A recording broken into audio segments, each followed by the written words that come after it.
Hey guys, did you know that 65% of all breakups or divorces are due to miscommunication?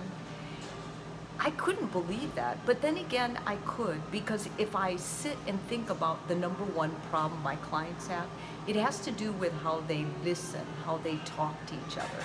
So today, I'd like you to practice something in your relationship. Not because your relationship's going bad. You may be phenomenal, but you can make it better if you just change the way you listen. If you look at social media right now, you're going to see one of the primary examples of poor listening. It's called reactive listening. People will say something in a comment and somebody else will just impulsively respond.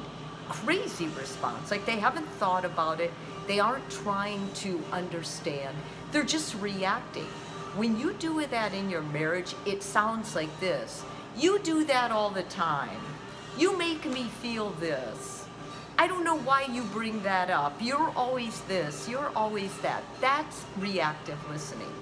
I want you to practice reflective or active listening. Reflective or active listening is when you start taking ownership of how you feel.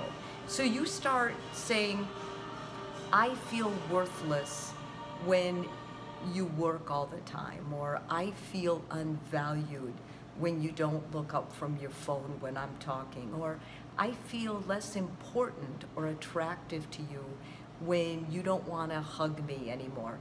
When you take ownership of what you're feeling and your partner hears your ownership, they have less of a response to get defensive. They have less of a chance to just say something silly or stupid or that they wish they hadn't said. It allows the other partner to really hear you and communicate. Nobody does this perfectly, because remember, every marriage is imperfect.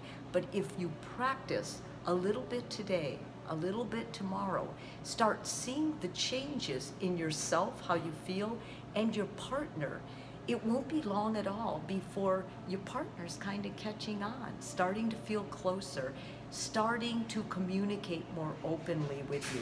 The main reason people get defensive in relationships and communicate poorly is they start feeling threatened or attacked.